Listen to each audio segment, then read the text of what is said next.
Hey, what's up guys? Sir Emanon here, bringing to you a video discussion today on how the July 2019 TCG ban list affected Dark Lunalights. And I apologize that this video is a bit late, but I actually took quite a bit of time in taking your guys' suggestions as far as how I should be, delivering the style of video and how I wanted to personally edit and present my videos myself. So with a lot of experimentation and a lot of trial and error, I am doing a bit of a compromise between having a sort of outline to go off of so that things are a bit coherent, but not delivering in such a scripted manner that it seems, very obvious that I'm just reading off a script or anything like that. But without further ado, let's just go ahead and get right into it. So just a bit of an overview for this video. I'm basically going to be talking about the relevant hits on the ban list, specifically pertaining to the deck. Then I'm going to talk more in depth about Rusty because obviously that's kind of the big elephant in the room. And then I'm going to talk about just the general state of the deck, after everything's said and done, and how we can move forward from there, options for combo builds and for going second OTK style builds. And then finally, some general cards I think should be on people's radars that might not be discussed as much as maybe they should be. So the relevant hits for the deck, there weren't too many in quantity, but the ones that are affecting the deck, they affect the deck a bit significantly depending on how you decided to build it. So the first hit was to Rusty, which obviously was the most impactful hit for any combo variant or even OTK variants that took use of this card, since it just has excellent application, and I'll talk more in depth about this card specifically.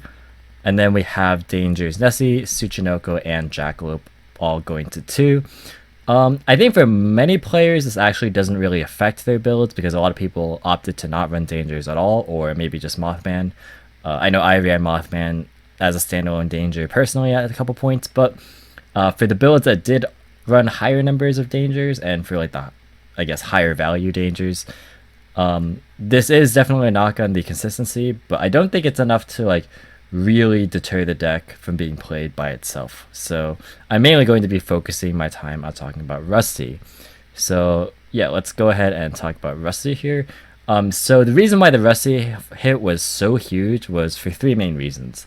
The first of which was that it provided very free resources. As you can see in this clip that I'm about to play here, just a Rusty alone provides a Shade Brigandine and a Fall Blade, which allows you to go very many avenues from a very simple combo without very much extension at all. The second reason is that it offers utility.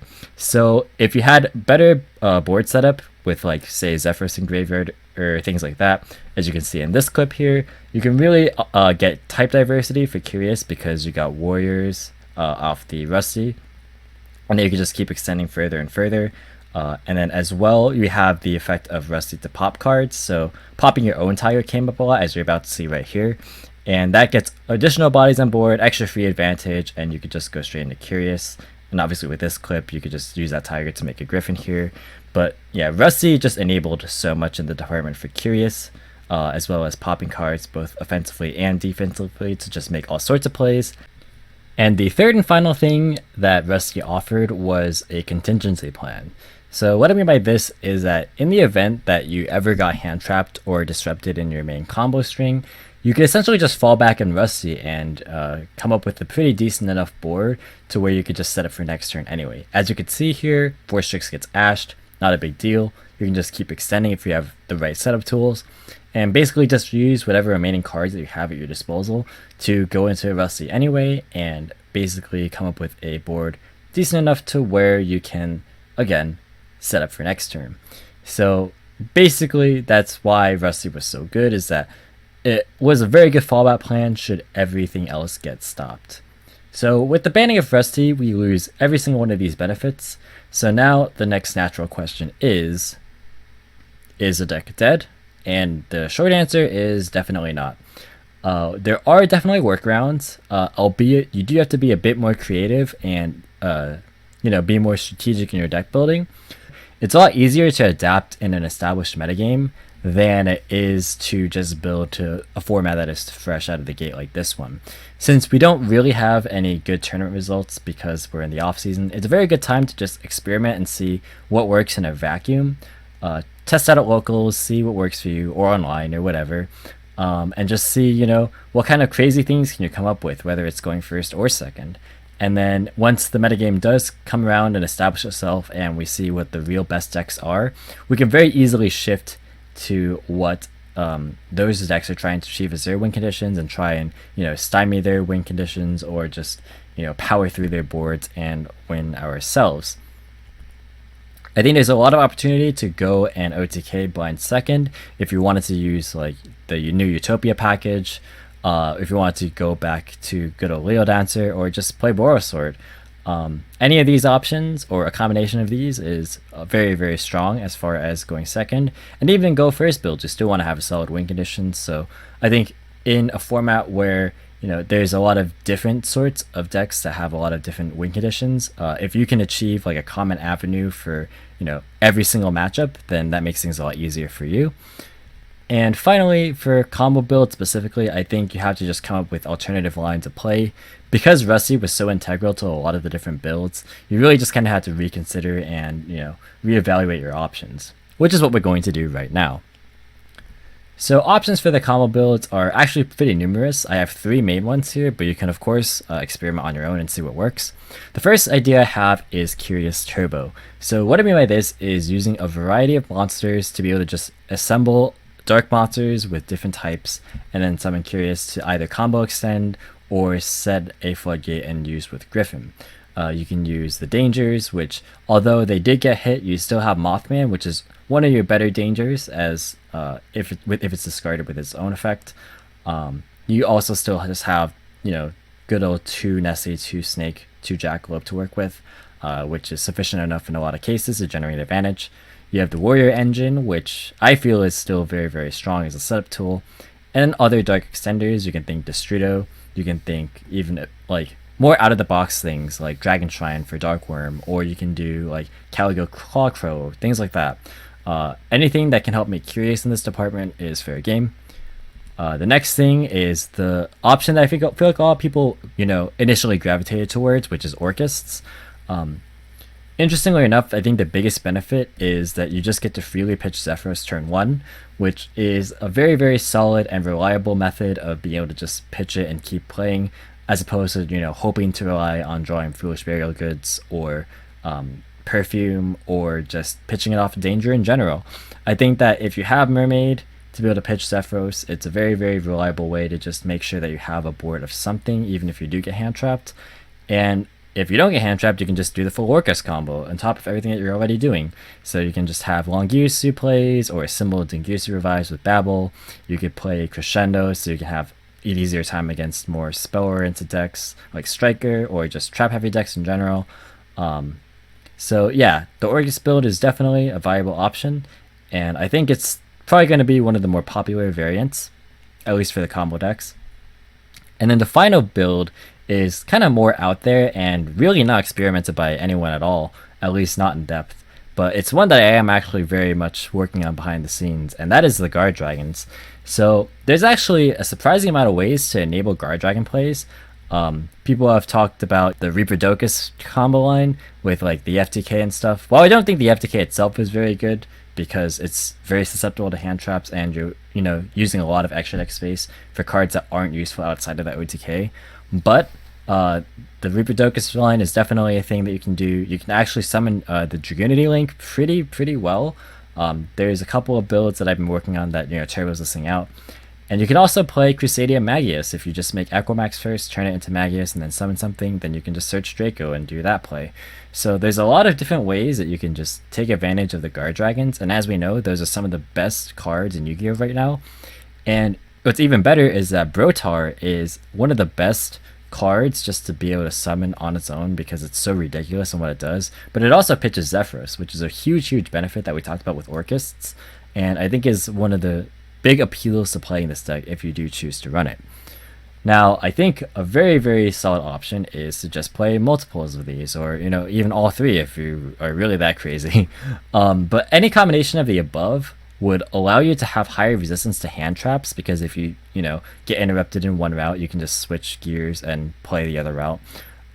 And you could even just default to a more standard, stable, like consistency oriented build, like the ones that I've been showcasing recently on my channel. But yeah, there's definitely routes that you can still take for combo builds, and they are not dead by any stretch of the imagination. So next are the options for blind second, and I think that these options haven't really changed very much because of the ban list. I think that these are very much more dependent on what the meta shapes up to be, because you can build a board regardless of the format, sort of. You just kind of like want the ideal board state based on what the meta is, but for reactive decks like blind second Lunalights, you definitely have to have an established metagame in my opinion in order to really succeed. But here are some of the options. So hand traps, which are historically very successful. You can basically just always have them going second and draw into one, stop your opponent's play, simplify the game state, and basically just OTK from there. You can play steady, one-for-one trading hand traps that are hardly dead, things like Ash, things like Ogre, Veiler, Impermanence, all of these cards, very good point disruptions that are, again, hardly dead. You can also play more, strong, impactful hand traps like Troll, Gamma, things like Siding Lancia still is a decent option. These cards are more sort of like end the turn, quote unquote, hand traps that are harder to incorporate and maybe harder to like use across the board, but they definitely put in the work when they resolve against the right deck. So hand traps are always good. Then there's also board breakers, which I consider cards like Kaijus, cards like Dino Wrestler Pankratops, and then things like Super Poly, which went to 3 off this list as well. Super Poly is a very neat one to talk about because more pure builds would run fusions anyway, so cards like Dragostapelia are very good. Things like Starving Venom Fusion Dragon, which is already a solid Super Poly target by itself, works naturally in a deck that has Dark Monsters already. And you just have a lot of options as far as being able to pick apart a lot of boards against like Pendulum, against Thunder, even Salamangreat if you want to side that deep. And there's just a lot of good room for like cards like the Kaijus and Pankratops if you wish to side them or main them, depending on how you feel the format is shaping up to be. Then we have cards for back row, things like Twin Twister, things like Cosmic Cyclone, some of which I feel can be main worthy. Galaxy Cyclone is a good card to consider because it's dumpable off Foolish Goods, and you could just straight pop Mystic Mine on your next turn, since those decks tend to be slower anyway. You could also play Hey Trunade, which is a very good option for OTKing people, especially in a blind second list. You can just, wipe their back row and hope to just push through. And then we also have the extra deck utility, which apart from like the combo pieces I talked about earlier, there's a lot of cards in the game that have specifically a lot better, just general effects going second than they do going first. Cards like the Nightmares, Bar Mermaid. These cards are very good at just clearing cards and simplifying the game state. You have Darumidal, which serves as not only a way to break boards, but also a combo extender if you pop Tiger with it. You have cards like Tornado Dragon, which also can sometimes pop your own cards in a pinch, but also just is another very solid way to pop back row. And you have Tiger King, which is still a very good choice against Pure Thunder, which is making a little bit of a resurgence. And it is just generally good as a setup tool or just blanket negation for certain matchups like Floodgatey type decks. And I think that these cards are all very good, but the thing is that again, you definitely have to look at the meta, see how it shapes up, and then make your decisions from there. So then the last thing I want to talk about is just cards that I think are worth considering as a part of the strategy that are on some people's radars, but I don't think are frequently talked about. So let's just go right into them. So the first set is the Outer Entities, Nyarla and Azathoth. So Nyarla is a very interesting case by itself because on its own, it can do several things for you. If you remember what I said about Orchists in that Mermaid is a very good discard outlet for Zephyros, you can actually use Nyarla's first effect to discard either Serenade Dance or Zephyros and just get a lot of value. You can even pitch Dangers with it if you wanted to. The other thing with it is that its second effect is very nice in being able to either set up for Darumidal because it turns itself into a Beast Warrior if you want to, or you can trigger the effects of Yellow Marten and Emerald Bird, and therefore it is a very good inclusion even on its own. But if that weren't enough, you can make Azathoth to either insulate yourself from first turn combo, like getting hand trapped, or you can just secure OTKs going second with it. It's also worth noting that Azathoth is a Dark Fiend, so you can make Curious with it, which is also a cool synergy. Next up, we have the new number 60 Dugares the Timeless from the Banlist Legends set. This card has a very interesting array of effects. The first of which I think is the most interesting. Being able to discard for effect again means that you can trigger Martin and Emerald Bird, and you can also just pitch Zephyros with it. If you are able to, extend enough to the point where you have 2 rank 4s, you could just, dump your Zephyros and go net positive with it. The battle phase effect can also come up because you can just pump a Leo Dance or pump a Borosword and just attack and punch your opponent's face and end the game right there. So very, very neat array of effects. I have found in testing that it isn't as, it doesn't come up as often as practically as I would like it to, but it is still a very nice concept in theory, and I am still definitely toying around with it. The next card is Appaloosa, Bow of the Goddess. I don't think I really have to tell you guys how good this card is. It's very, very solid in decks that can make it, and luckily we are one of those decks that can make it. This card is very reasonably generic. It serves as both a very good defensive and offensive card, being able to just, be that very annoying piece of disruption that it is.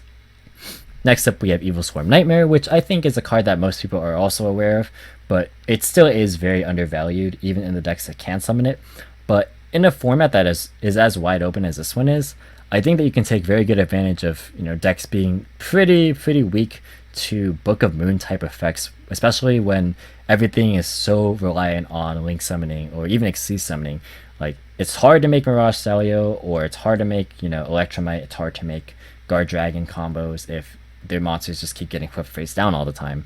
So it's very just useful to have at your disposal, especially in tandem with other disruption tools. And then the last cards that I want to talk about are Curious and Griffin again. I just want to touch on the options that you have for setting like specific floodgates. So these are very adaptable to the format, of course. Like I keep saying, you have to definitely analyze what cards or what strategies are dominating and then kind of work from there. But you have Imperial Order still for Sky Striker, which is a very solid choice. But then there's also the virus cards. Eradicator is super good against trap decks as well as Striker, and it's pretty easy to enable if you play the Orcus package because Dingirsu happens to fit the bill for it. You can also choose to play Full Force Virus, which is a very solid card against monster heavy decks. And then the last option that I thought of was Summon Limit, which is a card that can very much cripple combo heavy decks, but it also can hurt your own follow-ups. So I think that it's not necessarily as powerful as far as like just being a one-sided floodgate, but it is very good because people will typically just not side back or hate against your deck since you are a combo deck. So it's a very good option to consider running. So that's going to actually be it for this video and my thoughts on the state of Lunalights in August 2019. Thank you guys very much for watching. Hope you guys enjoyed. Please do leave a like if you did. And subscribe if you do wish to see more content similar to this style of video. I am trying to retain a style that is more natural to me, and I would definitely appreciate feedback if the delivery feels still too scripted. I actually didn't go off a script at all this time around, and I kind of just went off of the things I wanted to talk about as well as the outline that I had, which I think is very helpful for making things sound as smooth as possible.